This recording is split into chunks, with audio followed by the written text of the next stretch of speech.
ওয়ালাইকুম আসসালাম, অ্যাডভোকেট শাহনাজ আহমেদ। ধন্যবাদ আপনাকে আমাদের আলোচনায় যোগদান করার জন্য। আপনি যদি কিছু বলতে চান বলতে পারেন। আসসালাম, অ্যাডভোকেট শাহনাজ আহমেদ। ধন্যবাদ আপনাকে আমাদের আলোচনায় যোগদান করার জন্য। আপনি যদি কিছু বলতে চান বলতে পারেন। আসসালাম, শাহনাজ আহমেদ। ধন্যবাদ আপনাকে আমাদের আলোচনায় যোগদান করার জন্য। আপনি যদি কিছু বলতে চান বলতে পারেন। শাহনাজ আহমেদ। ধন্যবাদ আপনাকে আমাদের আলোচনায়। আমি ভিউয়ার্সদের হুসেন আহমেদ। ওয়ালাইকুম আসসালাম। হুসেন আহমেদ, আশা করি ভালো আছেন। আমি ভিউয়ার্সদের হুসেন আহমেদ। ওয়ালাইকুম আসসালাম। হুসেন আহমেদ, আশা করি ভালো আছেন।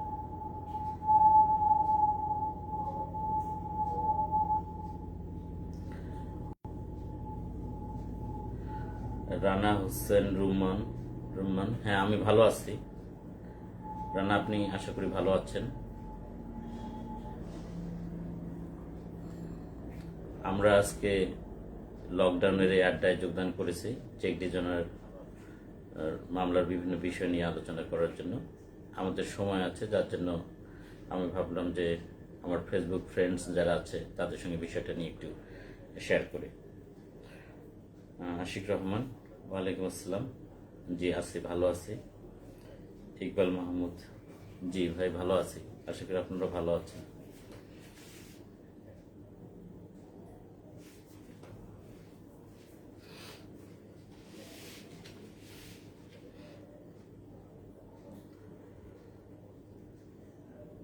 আজকে আমাদের ফেসবুক ফ্রেন্ডদের সঙ্গে চেক ডিভিশনার অফেন্সের বিভিন্ন বিষয় নিয়ে আমরা একটু কথা বলতে চাচ্ছি।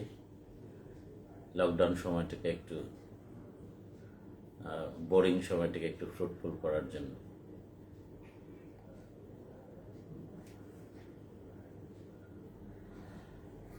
এখন কি শব্দ হচ্ছে সরল মামা?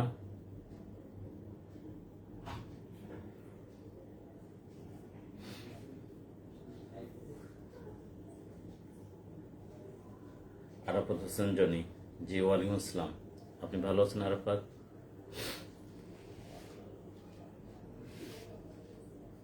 আপনাদের কারো কোনো প্রশ্ন থাকলে বলতে পারেন চেক ডিভিশনার অফেন্স সম্পর্কে। আমরা আজকে একটা টেস্টিং লাইভে আসলাম, এরপরে প্রয়োজন হলে প্রত্যেকদিন রাত্রে আনটিল দ্য লকডাউন ওপেন্স আমরা এটা করতে থাকবো।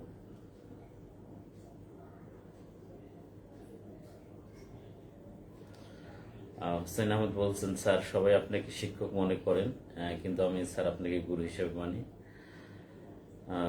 না ঠিক আছে, it's all right.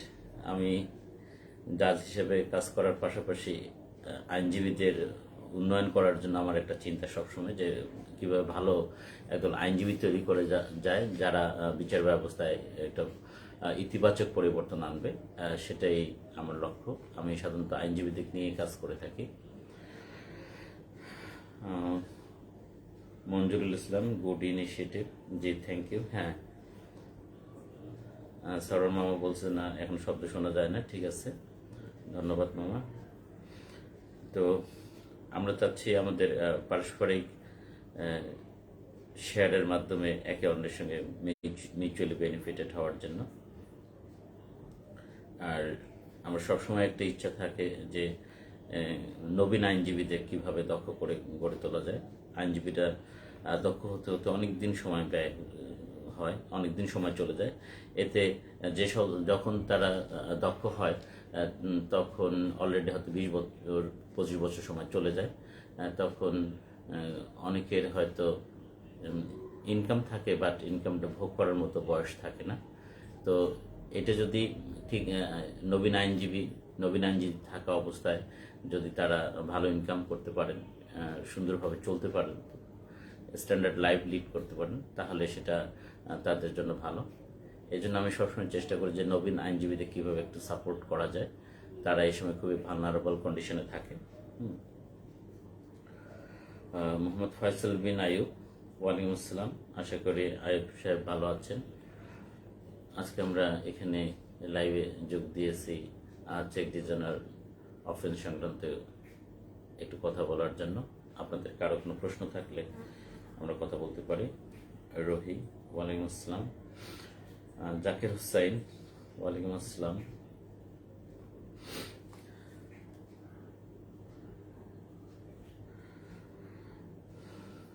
Rana Hossain Roman বলছেন, স্যার এনআই অ্যাক্ট মামলার শুরু থেকে শেষ করা হয় তা একটু বুঝে বলেন প্লিজ। আসলে আমাদের ক্রিমিনাল ল প্র্যাকটিশনার হিসেবে সবসময় আমাদের বুঝতে হয় যে how does an offence constituted, একটা অপরাধ কিভাবে সংগঠিত হয়। এটা খুবই গুরুত্বপূর্ণ একজন ফৌজদারি আইনজীবী হিসেবে এটা বোঝার জন্য। যদি আমরা অপরাধ কিভাবে সংগঠিত হয় সেটা যদি আমরা না বুঝি তাহলে সারা জীবনে কখনোই ওই আমাদের কনসেপশনটা ক্লিয়ার হয় না। তেমনিভাবে চেক ডিজনারের মোকদ্দমার ক্ষেত্র ঠিক একইভাবে যে আগে বুঝতে হবে আমাদের যে চেক ডিজনার অফেন্সটা কিভাবে সংগঠিত হয়। এইটা বুঝতে পারলেই আপনি প্রায় 60-70% এগিয়ে থাকবেন।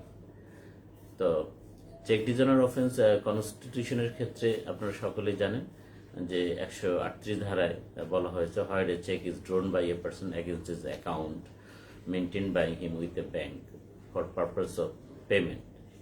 তাহলে এখানে 138 ধারার শুরুতে যে জিনিসটা বলা হয়েছে যে হোয়ার এ চেক ইজ ড্রোন, তাহলে আমরা যদি চেক দেখি, চেকের 4টা অংশ থাকে। একটা হলো তারিখ লেখার একটা জায়গা থাকে, পেইর নাম লেখার একটা জায়গা থাকে, এটা হলো দ্বিতীয়। তৃতীয় যে পয়েন্ট থাকে, কলামটা থাকে, সেটা হলো পাওনা টাকার পরিমাণ কথা এবং অঙ্কে লেখা থাকে, এবং চতুর্থ হলো স্বাক্ষরটা থাকে। তো এই 4টা হলো একটা চেকের অংশ। তো যখন একটা চেক ড্রোন হবে, 138 ধারার প্রথমে যে শব্দটি ইউজ করা হয়েছে, বলা হয়েছে where a cheque is drone. তাহলে একটা চেক ড্রোন হতে গেলে কিভাবে ড্রোন হতে হবে, এই 4টা কলামে পূর্ণ করতে হবে।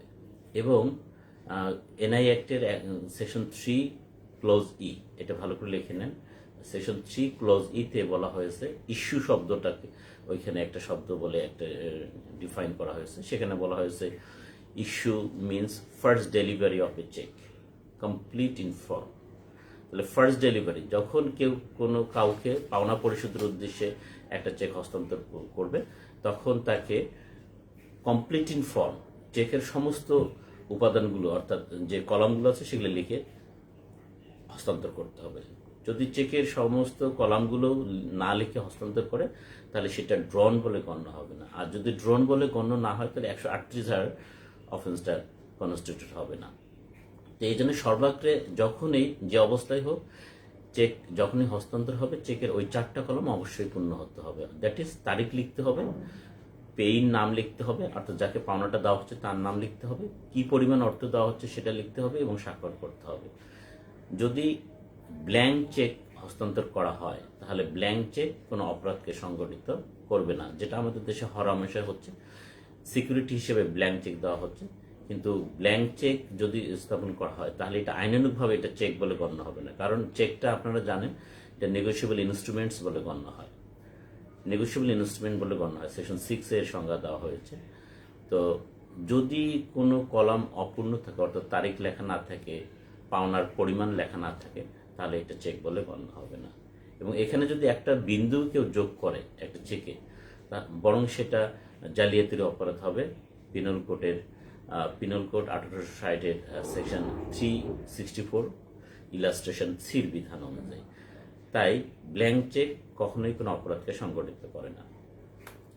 তো একটা চেক যখন ইস্যু করা হবে, সেই ইস্যু করা হলো অর্থাৎ হস্তান্তর করা হলো, সেই হস্তান্তরিত চেক যদি 2টা কারণে ফেরত আসে, একটা হলো অপর্যাপ্ত তহবিল আর একটা হলো ব্যাংক গ্যারান্টির অধিক অর্থ বাবদ যদি লিখিত হয়, তাহলে সেই চেকটা ডিজনার বলে গণ্য হবে।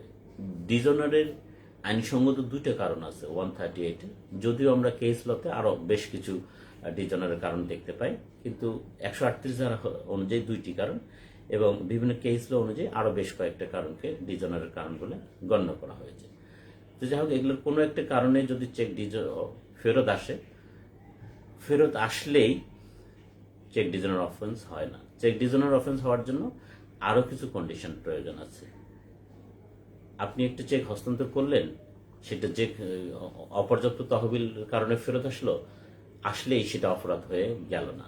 এটাকে আরো কতগুলো সাবজেক্টিভ করা হয়েছে, আরো কতগুলো শর্তের উপর নির্ভরশীল করা হয়েছে। তার প্রধান শর্তটা হলো যে এই যে ফেরত আসতে হবে, এটা অপর্যাপ্ত তহবিলের কারণে ফেরত আসতে হবে, অথবা ব্যাংক গ্যারান্টির অধিগর্ত বাবদ লিখিত হওয়ার কারণে ফেরত আসতে হবে, অথবা উচ্চ আদালতের বিভিন্ন নজিরে যেগুলোকে ডিজনের কারণ বলা হয়েছে, যেমন সিগনেচার ডিফার্টস, অ্যাকাউন্ট ক্লোজ, তারপরে রেফার টু ড্রয়ার, এ ধরনের নানা ধরনের কারণ যেগুলোকে কেস লতে ডিজনের গ্রাউন্ডস বলা হয়েছে, সেগুলোর কারণে যদি ফেরত আসে, এই ফেরত আসার পর অফেন্স কনস্টিটিউট করার জন্য প্রথমে উইদিন 30 days একটা লিগ্যাল নোটিশ দিতে হবে। আর এই লিগ্যাল নোটিশটা কিভাবে দিতে হবে সেটা সাবসেকশন 1A তে বলা হয়েছে, যেটা আইদার বাই হাতে হাতে দিতে হবে, অথবা যদি ডাকের মাধ্যমে দেয় তাহলে registered post with acknowledgement due দিতে হবে। আর যদি প্রয়োজন মনে করে তাহলে এটা ন্যাশনাল ডায়েরিতেও দেওয়া যাবে। তাহলে চেক ডিজনার হলেই একটা অপরাধ সংগঠিত হবে না। এটা চেক ডিজনার স্লিপটা পাওয়ার পর এ সংক্রান্ত একটা লিগ্যাল নোটিশ দিতে হবে within 30 days। This is the first step. তারপরে দেখতে হবে যে চেকটা উইদিন 6 months মধ্যে নগদানের জন্য উপস্থাপন করা হয়েছে কিনা। তাহলে চেকটা প্রথমত যিনি পেলেন, হস্তান্তর গ্রহণ করে, তাকে 6 মাসের মধ্যে ব্যাংকে জমা দিতে হবে। ব্যাংকে জমা দেওয়ার পর যদি কোনো কারণে এটা রিজেক্ট হয়, রিটার্ন হয়, তাহলে সেই রিটার্ন বিষয়ে 30 দিনের মধ্যে নোটিশ দিতে হবে রিটার্নের তারিখ থেকে। আর সেই নোটিশটা দিতে হবে 138 সাবসেকশন 1 এর ওই 3 পন্থার যে কোনো এক পন্থা অনুসরণ করে। তারপরে 30 দিন সময় দিতে হবে। 30 দিন সময় অতিবাহিত হওয়ার পর 1 মাসের মধ্যে মামলা করতে হবে। তাহলেই এই অফেন্সটা কনস্টিটিউট হবে। তাহলে একজন ক্রিমিনাল ল প্র্যাকটিশনার হিসেবে আমাদের এই 138 ধারা অফেন্সটা কিভাবে কনস্টিটিউট হয় সেটা ভালো করে বুঝতে হবে। আমরা সারা দেশের কমপ্লেইন পিটিশনগুলোতে দেখতে পাই যে শুধুমাত্র লিগ্যাল নোটিশটার কথা বলা থাকে, যে রেজিস্টার্ড ডাকযোগে নোটিশ পাঠানো হয়েছে, কিন্তু কবে পেল সেই তারিখটা লেখা না থাকে না। যদি কমপ্লেইন পিটিশনে এই লিগ্যাল নোটিশ কবে আসামি পেয়েছে সেই তারিখটা লেখা না থাকে, তাহলে এটা অফেন্সকে কনস্টিটিউট করবে না দুইটি কারণে। একটি হলো যে যেদিন আসামি লিখিতভাবে নোটিশটা গ্রহণ করবে সেই দিন থেকে আসামি এই পাওনা পরিশোধের জন্য 30 দিন সময় পাওয়ার অধিকারী হবে আইন অনুসারে।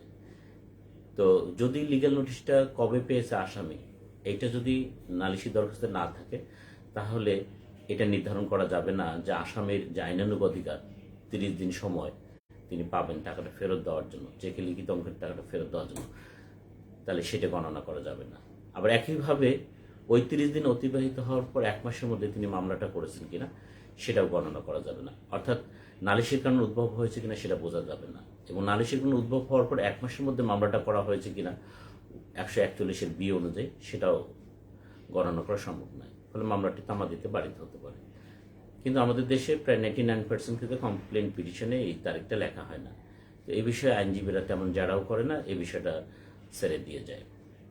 যাই হোক, এগুলোর আরও অনেক ডিটেলস আছে, তবে এরকম 6-7টা উপাদান থাকলে তবেই এই চেক ডিজনার অফেন্সটা কনস্টিটিউট হবে। তো অ্যাজ এ প্রথমত আমাদের আইনজীবী হিসেবে এই চেক ডিজনার অফেন্সটা কীভাবে কনস্টিটিউট হয় সেটা বুঝতে হবে।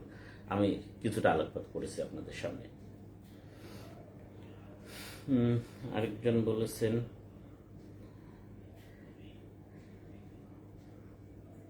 অ্যাডভোকেট শাহনাজ আহমেদ বলেছেন চেক ডিজনের সংক্রান্ত মামলা ট্রায়াল বেসে ভর্তি চলছে, সেখানে প্রশ্ন উত্তর পর্ব থাকবে, সেখানে যাবতীয় প্রশ্ন উত্তর পাওয়া যাবে, বিস্তারিত জানার জন্য যোগাযোগ করতে পারেন। ওকে। আর সিনিয়র লয়ার বলছে কি বাচ্চু স্যার লিগ্যাল নোটস কি থাকে ঢাকা, কি যেন বলছেন, পড়া যাচ্ছে না। আমাদের নাসিরুল সাহেব আছেন, অ্যাডভোকেট নাসিরুল।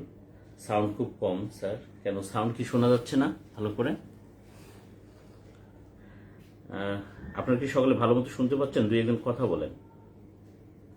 তহুদ্দিন জামান লিটু, ওয়ালাইকুম আসসালাম। হ্যাঁ, আব্দুর রাজ্জাক বাবু, হ্যাঁ ভালো আছি আমি, আশা করি আপনিও ভালো আছেন।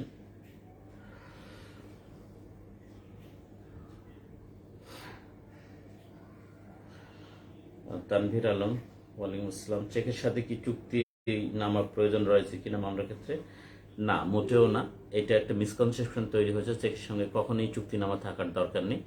আমাদের আপিল বিভাগের সর্বশেষ যে জাজমেন্টটা, আবুল কাহার শাহিন বনাম ইমরান রশিদ 120 CR, 15 BCR-এ, কত BCR ভুলে গেলাম, 115 পৃষ্ঠায় রিপোর্টেড হয়েছে, আর হলো মনে হয় 19 LR সম্ভবত। এখানে যেটা বলা হয়েছে যে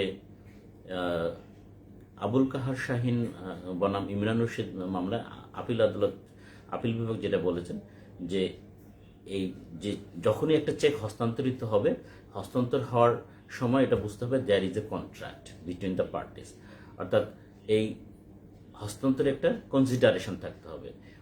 ওই মামলাটা, সিলেটের যে মামলাটা, আবুল কাহার শাহিন উনি একজন ব্রোকার ছিলেন, জমি কেনা বেচা করতেন, আর ইমরান রশিদ ওনাদের জমি বিক্রি করে দেবে বলে তাদের মধ্যে একটা চুক্তি হয়েছিল।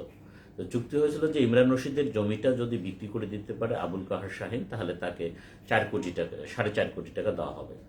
পরবর্তীতে এই জমি বিক্রয়ের ব্যাপারে আবুল কাহার শাহিন কোনো ভূমিকাই নেয়নি, অথচ তাদের মধ্যে একটা লিখিত চুক্তি ছিল, এবং সেই লিখিত চুক্তির প্রেক্ষিতে 4.5 কোটি টাকা বাবদ 4খানা চেকও লিখে দিয়েছিলেন এই ইমরান রশিদ। কিন্তু পরবর্তীতে যেহেতু কোনো জমি বিক্রি করার ব্যাপারে কোনো পদক্ষেপেই এই আবুল কাহার শাহিন নেননি, এই জন্য পরবর্তীতে এই ইমরান রশিদ ব্যাংকে একটা চিঠি লিখে এই পেমেন্টটা স্টপ করতে বলেন। এই স্টপের কারণে যখন আবুল কাহার শাহিন ওই 4টা চেক ব্যাংকে উপস্থাপন করছে, তারা এটাকে ডিজনার করেছে। এই ডিজনার করলে পরবর্তীতে আবুল কাহার শাহিন আইনের যথাযথ বিধান মেনে 4টা মামলাই করেছিলেন ইমরান রশিদের বিরুদ্ধে, এবং 4টা মামলায় সিলেট মহানগরের দায়রা জজ, তৎকালীন দায়রা জজ এই আবুল কাহার শাহিনের পক্ষে রায় দেয়, দ্যাট ইজ ইমরান রশিদকে কারাদণ্ডে দণ্ডিত করে।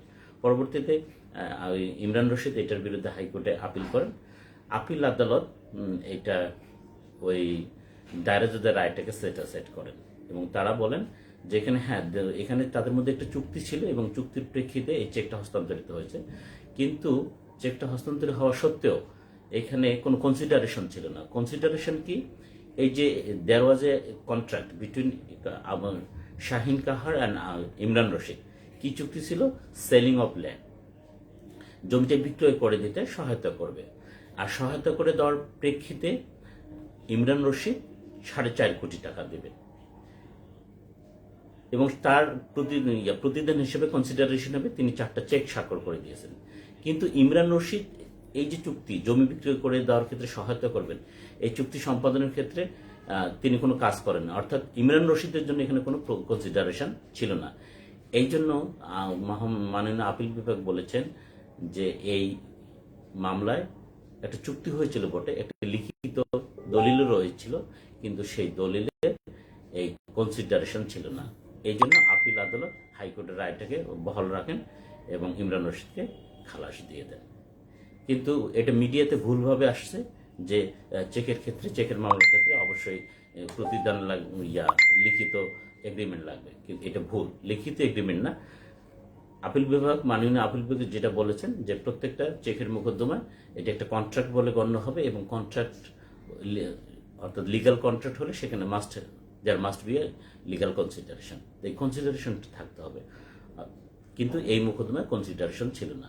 কিন্তু মিডিয়াতে এই জাজমেন্টটা ভুলভাবে চিত্রায়িত হওয়ার কারণে এখন অনেকের মধ্যে ভুল ধারণা হয়েছে যে চেকের মামলায় অবশ্যই লিখিত চুক্তি লাগবে বা এগ্রিমেন্ট লাগবে। এটা সঠিক না। আশা করি উত্তর দিতে পেরেছি তানভীর আলমকে।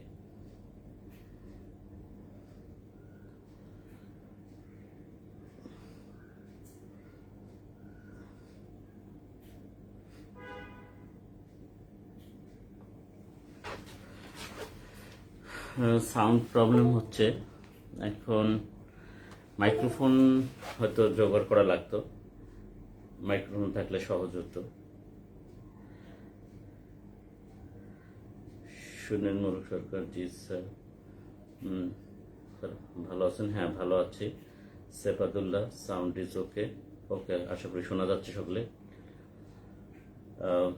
শরফুদ্দিন মাহমুদ জিকে উনি বলছেন, স্যার লিগ্যাল নোটিশ ফেরত আসার পর কতদিন পর মামলা করতে হবে? লিগ্যাল নোটিশ যখন ফেরত আসবে, দ্যাট ইজ ওই এডি কার্ডে যে তারিখটা লেখা থাকবে সেই তারিখ থেকে 30 দিন সময় দিতে হবে আসামিকে। সেই 30 দিন অতিবাহিত হওয়ার পর 1 মাসের মধ্যে। এখন আপনার প্রশ্ন হতে পারে যে স্যার আসামিকে তো খুঁজে পাওয়া যায়নি, অথবা আসামি যে চিঠি নিতে অস্বীকার করেছে, সেক্ষেত্রে ফেরত খামটা আপনাকে সংগ্রহ করতে হবে। ফেরত খামে যে তারিখটা লেখা থাকবে, পোস্টাল পিওনের যে ইন্ডোর্সমেন্টটা থাকবে, সেই তারিখ থেকে 30 দিন সময় দিতে হবে, তারপরে 1 মাসের মধ্যে মামলা করতে হবে। আর যদি ফেরত খামে পাওয়া না যায়, তাহলে আপনার যে পোস্টাল রিসিপ্টটা দেখে পোস্টমাস্টারের কাছ থেকে এই চিঠিটা জারি করা হয়েছে এই মর্মে একটা প্রত্যয়নপত্র নিতে হবে। ওই প্রত্যয়নপত্রে যে তারিখ লেখা থাকবে, যে কোন তারিখে চিঠিটা বিলি করা হয়েছে, সেই তারিখ থেকে 30 দিন সময় দিতে হবে আসামিকে পাওনা পরিশোধের জন্য। না দিলে নালিশের কারণ উদ্ভব হবে না। নালিশের কারণ উদ্ভব হওয়ার পর 1 মাসের মধ্যে মামলা করতে হবে। আশা করি আপনার উত্তর দিতে পেরেছি।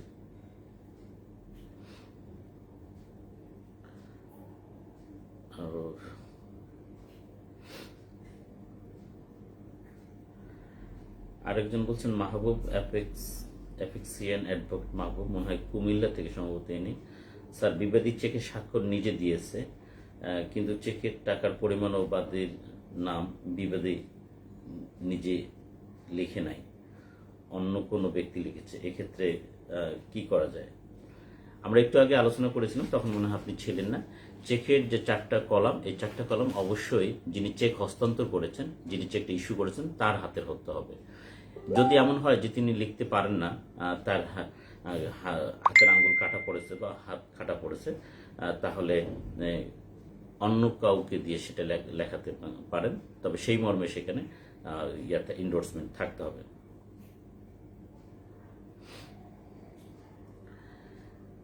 যদি এই বিবাদী 2টা কলম পূরণ করছে আর বাদী 2টা কলম পড়ছে, আপনার কথা কমেন্টসে যেটা আমি বুঝলাম, বাদী দ্যাট মিনস অভিযোগ করে যদি কোনো ওখানে হাত দেয়, তাহলে সেটা বেআইনি হবে। এটা হাত দেওয়ার কোনো সুযোগ নেই, কোনো কিছুই লেখা যাবে না।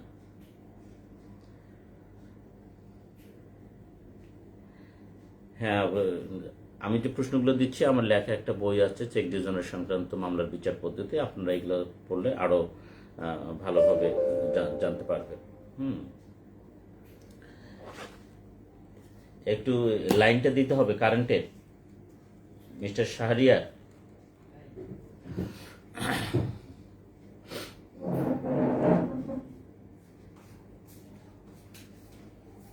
এই লাইনটা দিতে হবে কুইক। আর কারো কোনো প্রশ্ন আছে? আর চেকের মোকদ্দমায় যখন লিগ্যাল নোটিশটা ফেরত আসবে, ফেরত আসার পর আপনাকে 30 দিন সময় দিতে হবে। 30 দিন সময় পর 1 মাসের মধ্যে মামলা করতে হবে। মামলা করলে তো আপনারা জানেন ম্যাজিস্ট্রেট কোর্টে মামলা করতে হয়।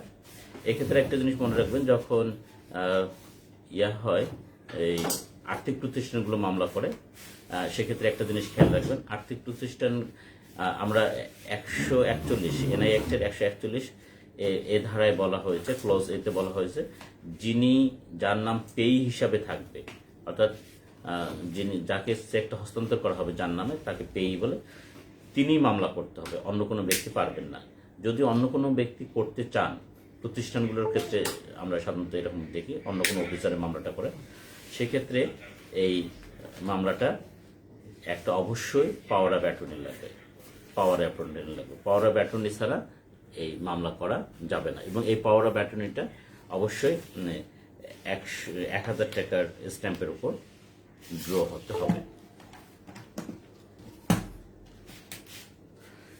অ্যাডভোকেট নাজিমুল কাইয়ুম মানিক, গাজীপুর, উনি লেখছেন চেক ডিভিশনের উপরে আপনার লিখে বইটা অনেক ভালো লাগলো স্যার, শুভকামনা।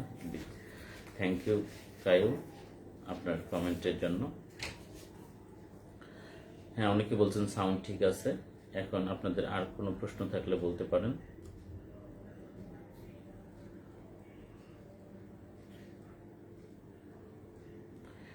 অ্যাডভোকেট মাহমুদুল ইসলাম বলছেন, নোটিশ গ্রহণ করায় নোটিশে উল্লিখিত 30 দিন সময় চলে যাওয়ার পর পরবর্তীতে আরও 1 মাস 2-3 দিন পর মামলা দায়ের করার কারণে তামাদি থেকে রেহাই পাওয়ার সুযোগ আছে কিনা?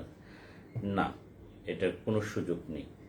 আপনি কোনো অবস্থাতেই এই 30 দিন অতিবাহিত হওয়ার পর 1 মাসের মধ্যে মামলা করতে হবে। 1 মাসের বাইরে গেলে মামলাটা তামাদিতে বাড়িতে হবে। খায়রুল ইসলাম বলছেন, কি কি কারণে চেক ডিজনার হতে পারে? চেক ডিজনার 138 ধারা থেকে আমরা সুস্পষ্টভাবে জানতে পারি 2টা কারণে। একটা হলো যে অপর্যাপ্ত তহবিলের জন্য, এবং দ্বিতীয় যেটা আছে ওইখানে যে চেকে লিখিত মানে ব্যাংকের সঙ্গে যা চুক্তি হয়েছে সেই চুক্তির অধিক পরিমাণ অর্থ বাবদ যদি চেকটা ড্র করা হয় সেক্ষেত্রে চেকটা ডিজনার হতে পারে। এই দুটো হলো 138 ধারার বক্তব্য।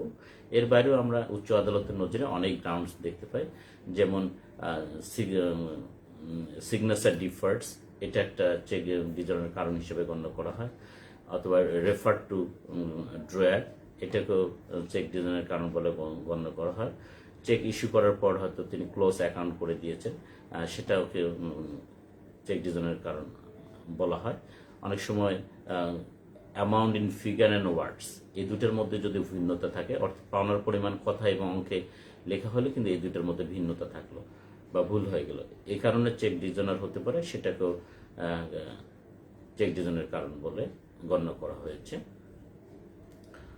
অথবা স্টপ পেমেন্ট যদি হয় সেটাও চেক ডিজনারের কারণ বলে বিভিন্ন কেস লতে বর্ণনা করা হয়েছে। জাকির হোসেন সুমন, স্যার বাচ্চু ভাই লিখেছেন, লিগ্যাল নোটিশ থাকা কি দরকার? অবশ্যই নোটিশ দরকার। আপনার কথা শুনতে যাইতেছে, আপনার প্রশ্নটা বোঝা গেল না।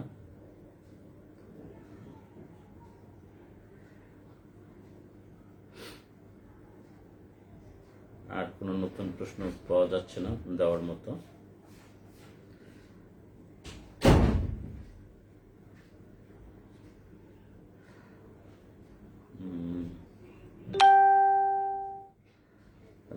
যদি আপনাদের প্রশ্ন না থাকে তাহলে আমরা শেষ করতে পারি। একজন বলছেন সাজ্জাদ হোসেন, স্যার চেকের সংখ্যায় পরিবর্তন করে এ ব্যাপারে কোর্টে আমার করণীয় কি হবে? চেকের সংখ্যায় পরিবর্তন করে এ ব্যাপারে কোর্টে আমার পরিবর্তন, কে পরিবর্তন করবে? পরিবর্তন যদি অভিযোগকারী করে থাকে, তিনি যদি অর্থের পরিমাণ কম বেশি করে থাকেন অথবা তারিখে যদি পরিবর্তন আনেন, তাহলে সেটা গ্রহণযোগ্য হবে না, আইনের চোখে বরং সেটা জালিয়াতির অপরাধ বলে গণ্য হবে। আমি লেকচারের শুরুতেই বলছিলাম যে দ্য পিনাল কোড 1860-এর 464 ধারার ইলাস্ট্রেশন সিতে সেরকম একটা ইলাস্ট্রেশন দেওয়া আছে যে চেকে কেউ একটা বিন্দু যোগ করতে পারবে না, যদি কেউ করে তাহলে সেটা জালিয়াতির অপরাধ বলে গণ্য হবে।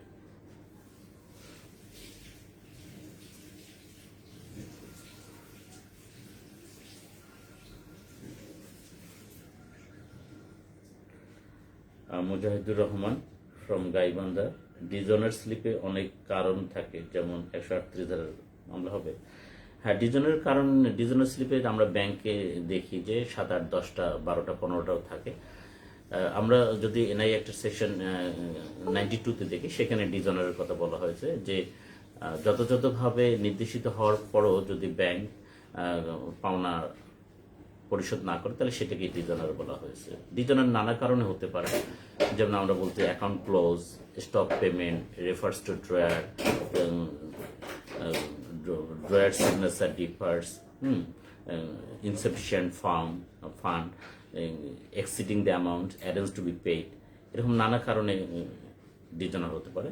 কিন্তু এগুলোর মধ্যে 138 ধারায় শুধুমাত্র 2টা গ্রাউন্ডসকে ডিজনার বলে সংজ্ঞায়িত করা হয়েছে, শুধুমাত্র অপর্যাপ্ত তহবিল এবং ব্যাংক গ্যারান্টির অধিক অর্থ বাবদ লিখিত হওয়া।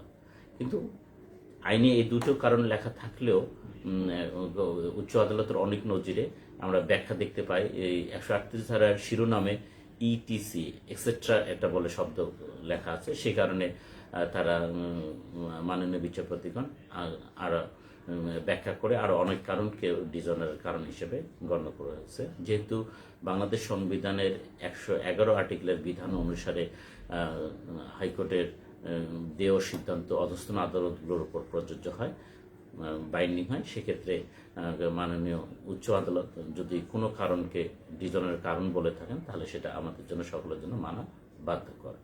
এই জন্য 138 ধারায় দুইটা কারণ লেখা থাকলেও মাননীয় উচ্চ আদালত যদি আরও কোনো কারণকে ডিজনের কারণ বলে তাহলে সংবিধানের 111 অনুচ্ছেদের বিধান অনুযায়ী সেগুলো আমাদের জন্য বাইন্ডিং, সেগুলো আমাদের মেনে চলতে হবে, সেগুলো চেক ডিজনের কারণ বলে গণ্য হবে। আবু হেনা মুস্তফা আশিক তিনি বলেছেন, স্যার সকল চেক ডিজনারের জন্য কি মামলা করা যাবে?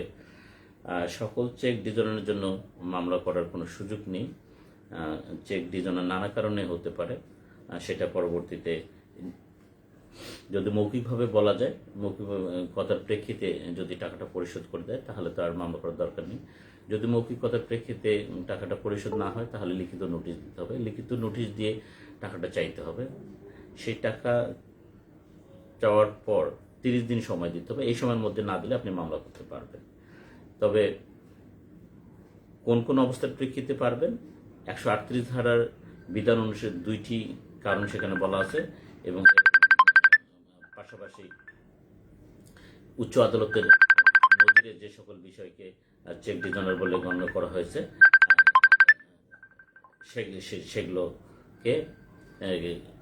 সেগুলোর প্রেক্ষিতে আপনি ডিজনারের মামলা করতে পারবেন। শাহ ফখরুল ইসলাম অলক, স্যার চেকের টাকার পরিমাণ যদি কোথায় গেল প্রশ্নটা?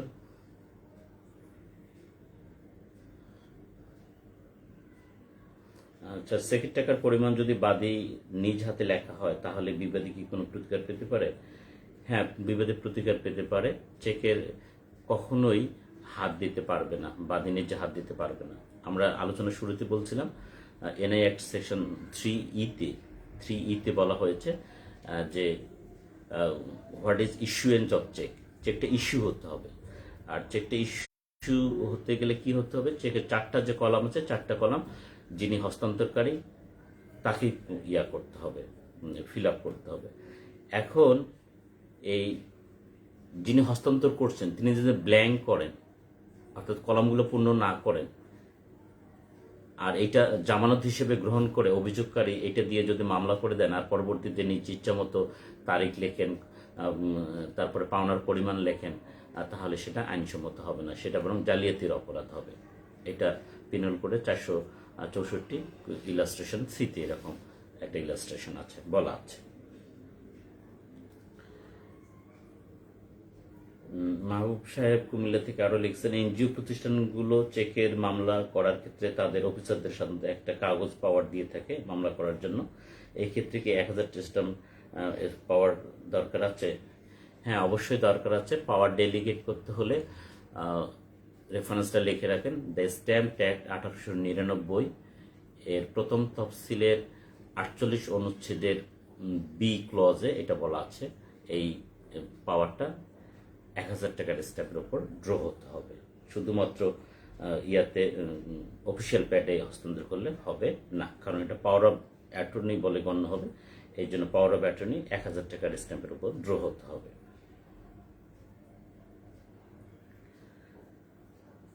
আব্দুল্লাহ আল মামুন বলছেন, স্যার এই ধরনের মামলায় প্রবেশনের সুযোগ রয়েছে কিনা? প্রবেশনের সুযোগ তো বলা হয়েছে যে সকল অপরাধ সাধারণত 2 বছর কারাদণ্ডের দণ্ডনীয় সেই সকল অপরাধের প্রবেশন দেওয়া যাবে। প্রবেশন অফ অফেন্ডার্স অর্ডিন্যান্স 1960 ওই আইনের 4 ধারার বিধান অনুযায়ী যে সকল অপরাধ 2 বছরের কারাদণ্ড দণ্ডিত সেগুলো প্রবেশন দেওয়া যাবে, সেই বিধান অনুযায়ী এখানে দেওয়ার সুযোগ আছে।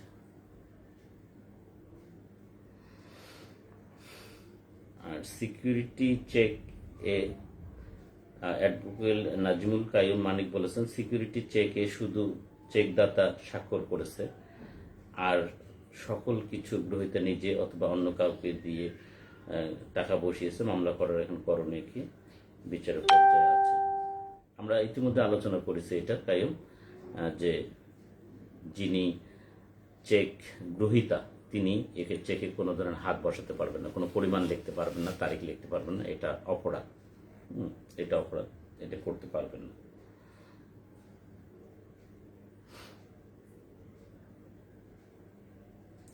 মাসুদ রানা, ওয়ালাইকুম আসসালাম। হ্যাঁ, ভালো আছি, আশা করি আপনিও ভালো আছেন। আমিনুল ইসলাম, হ্যাঁ জি ভালো আছি, আশা করি আপনিও ভালো আছেন। অ্যাডভোকেট আঞ্জুমানারা, স্যার এখন কোথায় আছেন? আমি একটু শুনতে চাচ্ছি এখন চেক জেনার কেস করতে চুক্তিপত্রের কথা। আঞ্জুমানারা, এখন আমি নীলফামারীতে আছি, আর এই চেক ডিজনার করতে কোনো চুক্তির প্রয়োজন হবে না, চুক্তির প্রয়োজন হবে না। চেক যখনই হস্তান্তর হবে বিটুইন দ্য পার্টিস, তখন সেটা চুক্তি বলে গণ্য হবে। এবং আপনারা জানেন মৌখিক চুক্তি হতে পারে, চুক্তি লিখিত হতে হবে এমন কোনো বিধান আমাদের 1872 সালে চুক্তি আইনের কোথাও বলা নেই। চুক্তি মৌখিকভাবে হতে পারে, লিখিত হতে পারে। যখনই কোনো চেক হস্তান্তর হতে হবে, চেকটা কোনো না কোনো ট্রানজ্যাকশনের প্রেক্ষিতে হস্তান্তর হতে হবে, অর্থাৎ পাওনা পরিশোধের জন্য হতে হবে। আর পাওনা পরিশোধের জন্য হলে দেয়ার ইজ এ কন্ট্রাক্ট, আর এই কন্ট্রাক্টটা লিখিত হতে পারে, মৌখিকও হতে পারে। যেটা প্রয়োজন সেটা হলো এই কন্ট্রাক্টের কনসিডারেশনটা আছে কিনা, এবং সেই কনসিডারেশনটা লিগাল কিনা এবং লফুল অবজেক্টের কারণে এই চুক্তিটা হয়েছে কিনা সেটা দেখার বিষয়।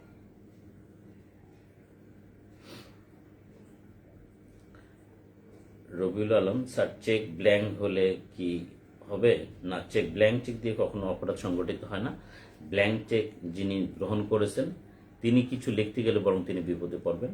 আমাদের দেশের আইনজীবীরা যদি এটা শুরু করেন যে জালিয়াতি মামলা করে দেবেন, এটার প্রচলন নাই আমাদের দেশে, তো আশা করি মনে হয়ে যাবে শীঘ্রই।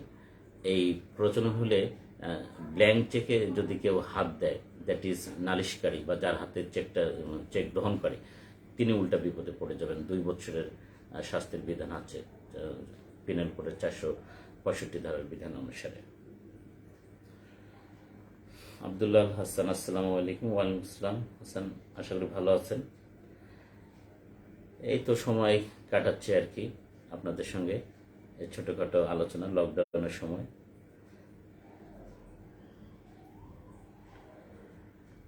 আজকে মনে হয় আমরা অনেকক্ষণ কথা বললাম, আপনাদের মনে হয় আর কোনো প্রশ্ন নেই, না থাকলে আজকে আমরা শেষ করতে চাই।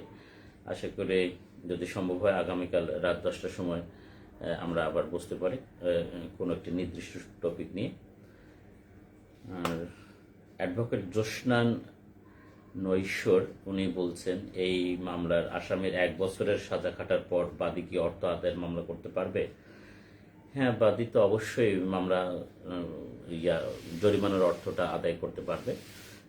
জরিমানার ক্ষেত্রে তিনি সংশ্লিষ্ট বিচারকারী আদালতেই দরখাস্ত দেবেন। বিচারকারী আদালত নিজেও পারবেন, অথবা ডিসি সাহেবকে লিখতে পারবেন, তিনি ডিসি সাহেবকে অথরাইজেশন দিতে পারবেন। ডিসি সাহেবকে যদি অথরাইজেশন দেওয়া হয় তাহলে ডিসি সাহেব এটা ডিক্রিদার বলে গণ্য হবেন। তিনি সিভিল কোর্টের ডিক্রি নেয়, তার সিনিয়র সহকারী জাজ দ্যাট ইজ সদর কোর্টে এই মামলাটা করে দিতে হবে।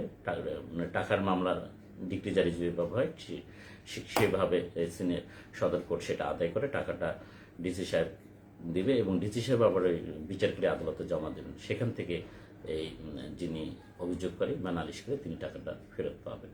এইভাবে আদায় করা যাবে, এবং এটা 386 ধারা সিআরপিসি 386 ধারা বিধান অনুসারে তিনি এই দরখাস্তটা দিতে পারবেন। আধারের আলো, যদি লিগ্যাল নোটিশ পাঠানোর পর ফেরত না আসে তখন কি করতে পারে? হ্যাঁ, লিগ্যাল নোটিশ পাঠানোর পর যদি ফেরত না আসে, আপনি 2-4 দিনের মধ্যে সংশ্লিষ্ট পোস্ট অফিসে যাবেন, গিয়ে আপনার পোস্টাল রসিদটা দেখাবেন, দেখে বলবেন যে আমি এরকম একটা রেজিস্টার্ড পোস্ট করেছি। তখন আপনাকে তারা এডি কার্ডটা খুঁজে দেবে। যদি এডি কার্ড খুঁজে দিতে না পারে তাহলে আপনি ফেরত খাম চাইবেন। ফেরত খাম পেলে আপনার কাজ হয়ে গেল। যদি ফেরত খামও না পান তাহলে সেক্ষেত্রে পোস্টমাস্টারের কাছে আপনি একটা প্রত্যয়নপত্র জারি সংক্রান্তে নিতে পারেন, সেটা আপনার কাজে লাগবে। এবং নালিশি দরখাস্তে পোস্টমাস্টারকে তখন সাক্ষী মানতে হবে এবং এই প্রত্যয়নপত্রটা as a proof of due service আপনাকে নালিশি দরখাস্তের সঙ্গে গেঁথে দিতে হবে। আশা করি উত্তর পেয়েছে। জি এম গালিব তিনি লিখেছেন, স্যার আসসালামু আলাইকুম। ওয়ালাইকুম আসসালাম। আমি লাইব্রেরির সম্পাদক, নীলফামারী জেলা আইনজীবী সমিতি। আপনার লেখা বইটি আমাদের লাইব্রেরিতে সংযুক্ত করতে ইচ্ছুক। হ্যাঁ, আপনি নিতে পারবেন। এটা নারী শিশু ট্রাইব্যুনাল এক এর পেশকার সাহেবের সঙ্গে কথা বললে আপনি বইটা নিতে পারবেন।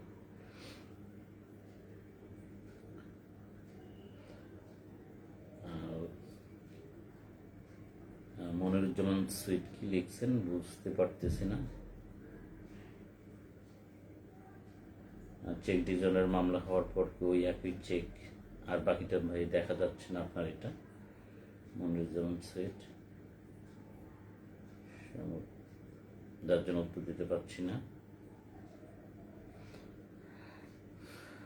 এনায়েত হোসেন, আসসালামু আলাইকুম। ওয়ালাইকুম আসসালাম। আশা করি ভালো আছেন।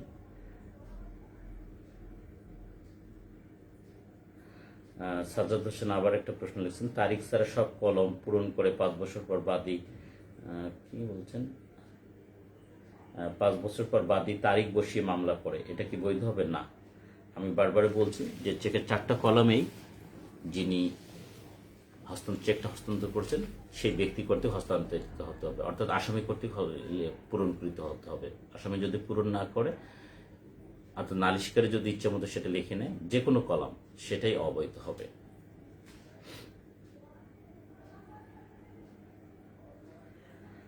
আব্দুল্লাহ আল মামুন বলছেন, স্যার আদালত ডিসি সাহেবকে না পাঠিয়ে যদি 381 এ ধারায় প্রক্রিয়া কি হবে? তাহলে তিনি লেভি ওয়ারেন্ট জারি করতে পারবেন। লেভি ওয়ারেন্ট জারি করে তার অস্থাবর সম্পত্তি, লেভি ওয়ারেন্টের মাধ্যমে শুধুমাত্র অস্থাবর সম্পত্তি অ্যাটাচ করা যাবে। আমার মনে হয় না অস্থাবর সম্পত্তি অ্যাটাচ করে পুরো অ্যামাউন্টটা স্যাটিসফাই করা যাবে। এই জন্য সেক্ষেত্রে ডিসি সাহেবকে অথরাইজ করা সুবিধাজনক হবে, কারণ হয়তো টাকার পরিমাণ বিবেচনা করে বিচারকারী আদালত নিজেই এটা করতে পারে লেভি ওয়ারেন্টের মাধ্যমে। কিন্তু টাকার পরিমাণ বেশি হলে সেক্ষেত্রে ডিসি সাহেবকে অথরাইজ করে বেশি উপযুক্ত হবে বলে আমি মনে করি। রবিউল ইসলাম বলছেন যে, স্যার চেকের মামলা কতদিনে নিষ্পত্তি হবে? নিষ্পত্তি তো অনেক কিছু ফ্যাক্টরের উপর নির্ভর করে। এটা নির্দিষ্ট। তারপরে advocate S M Rezaul Hossain বলছেন, লার্নেড স্যার যদি, কোথায় গেল প্রশ্নটা?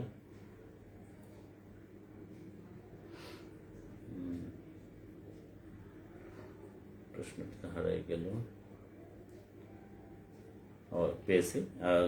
Advocate S M Rezanul Hasan, ইনি সম্ভবত জামালপুরের অ্যাডভোকেট, লিখেছেন, লার্নেড স্যার যদি ডিফেক্টিভ লিগাল নোটিশ দিয়ে এক্সাম্পল টাকা নেওয়ার ব্ল্যাঙ্ক রেখেছে মামলা করা হয়, তাহলে কি আসামি ডিসচার্জ হবে নাকি এই বিষয়টি ম্যাটার অফ ট্রায়াল হবে? যদি ডিফেক্টিভ লিগাল নোটিশ হয়, হ্যাঁ, এটা ম্যাটার অফ ট্রায়াল হবে। আগে তো এটা বোঝা যাবে না যে নোটিশটা কিভাবে সার্ভ হয়েছে, এটা সাক্ষ্য প্রমাণের ব্যাপার। এই জন্য এটা ডিসচার্জ হবে না, এটা ম্যাটার অফ ট্রায়াল হবে। আব্দুল্লাহ আল মামুন লিখেছেন যে, আদালত নিজেই যদি টাকা আদায় করতে চান তাহলে প্রক্রিয়া কী হবে? না, আমার মনে হয় না আদালত নিজেই টাকা আদায় করার ব্যবস্থা করতে পারবেন, কারণ 386 ধারায় সিআরপিসিতে এই লেভি ওয়ারেন্ট জারির কথা বলা হয়েছে। সেখানে আদালত লেভি ওয়ারেন্ট বড়জোর জারি করতে পারে নিজেই যদি করতে চান। অবশ্য আমার বইটাতে এই বিষয়ে একদম বিস্তারিত লেখা আছে একটু, যে আদালত সহযোগে কিভাবে করবেন অথবা নালিশকারী দরখাস্তের প্রেক্ষিতে কিভাবে করবেন, ওইখানে ডিটেলস আছে। তবে এতটুকু আমি আপনাকে বলতে পারি যে এখানে যেহেতু সংক্ষিপ্ত পরিসর, আদালত নিজেই টাকা আদায় করতে চাইলে তাকে লেভি ওয়ারেন্ট জারি করতে হবে। লেভি ওয়ারেন্ট থানা বরাবর পাঠাতে হবে। থানা এই আসামের বাড়িতে গিয়ে অস্থাবর সম্পত্তি যা পাবে সেটা জব্দ করে এটা অকশন সেলের মাধ্যমে টাকাটা আদায় করার ব্যবস্থা করা যেতে পারে।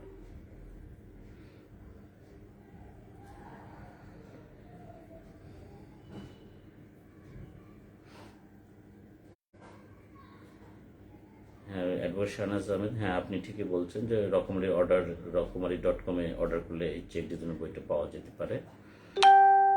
হাবিবুর রহমান লাইজু, তিনি লিখেছেন আসসালামু আলাইকুম। আসসালাম, ওয়ালাইকুম আসসালাম। একই চেকের ভিত্তিতে দেওয়ানি ও এনআই অ্যাক্টের ফৌজদারি মামলা হলে এনআই অ্যাক্টের মামলায় চেকের মামলায় কোনো প্রভাব পড়বে কিনা একটু ডিটেলস বলুন প্লিজ। হ্যাঁ, সম্প্রতি আপিল বিভাগ এরকম একটা সিদ্ধান্ত দিয়েছে। তাছাড়া জাস্টিস ইমান আলী স্যারও এরকম একটা সিদ্ধান্ত দিয়েছিল, সম্ভবত 72 ডিএলআর, পৃষ্ঠাটা আমার এখন মনে নেই, আপনারা একটু দেখতে পারেন।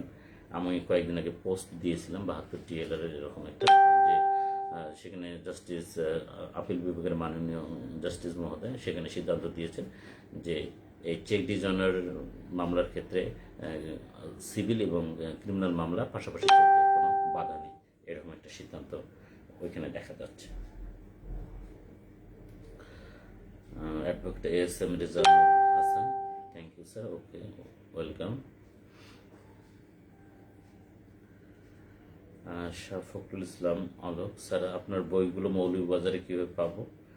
রকমারিতে অর্ডার করার পরও ওরা ক্যান্সেল করেছে, আর কোনো বিকল্প আছে কি? হ্যাঁ, বিকল্প আছে। আপনি আমার ফেসবুক যদি আপনি করেন, মেসেঞ্জারে অর্ডার করেন, তাহলে হয়তো পেতে পারেন। আমি পাবলিশারকে বলে দেবো আপনার ঠিকানায় পাঠিয়ে দেওয়ার জন্য। আপনার নাম, মোবাইল নম্বর এবং আপনি কয়টা বই নিতে চান সেটা একটু মেসেঞ্জারে দিলে আমি বলে আপনার ঠিকানায় পাঠিয়ে দেবে।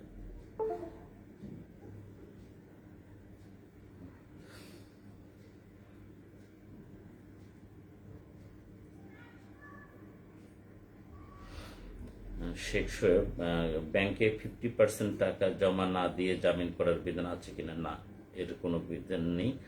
ব্যাংকে 50% না, 50% টাকা জমা দিয়ে আপিল করার বিধান আছে 138-এর এ ধারার বিধান অনুযায়ী এনআই একটা, সেটা করতে হবে। কিন্তু টাকা জমা দিয়ে আপনি জামিন পাবেন সেরকম কোনো বিধান নেই।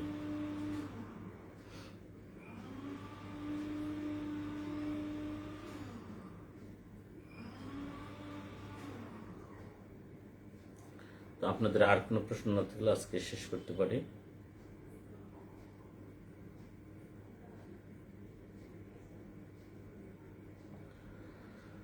তো যাই হোক, খোদা হাফেজ, আপনারা সকলেই ভালো থাকবেন। আপনাদের সক্রিয় অংশগ্রহণের জন্য আপনাদের ধন্যবাদ। সম্ভব হলে আগামীকাল রাত 10টায় আবার আমরা অন্য কোনো একটা বিষয় নিয়ে লাইভে উপস্থিত হব। কোন বিষয় নিয়ে উপস্থিত হব আপনাদের রিকোয়েস্ট থাকতে পারে, অথবা আমি একটা লিখে জানাবো, সেটার উপর আগামীকাল রাত 10টায় আমরা একটু লাইভে করবো। তো সে নাগাদ ভালো থাকবেন, আশা করি আবার আপনাদের সঙ্গে দেখা হবে। আমরা লকডাউন সময়টা মোটামুটি চাচ্ছি আপনাদের সঙ্গে একটু এইভাবে আইনের বিভিন্ন বিষয় নিয়ে আড্ডা জমাতে। খোদা হাফেজ, ভালো থাকবেন।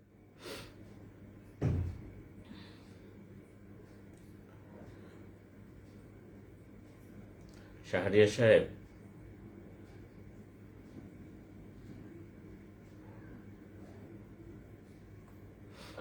কন্ডিশন নিয়ে উপস্থিত হব, আপনাদের রিকোয়েস্ট থাকতে পারে, অথবা আমি একটা লিখ।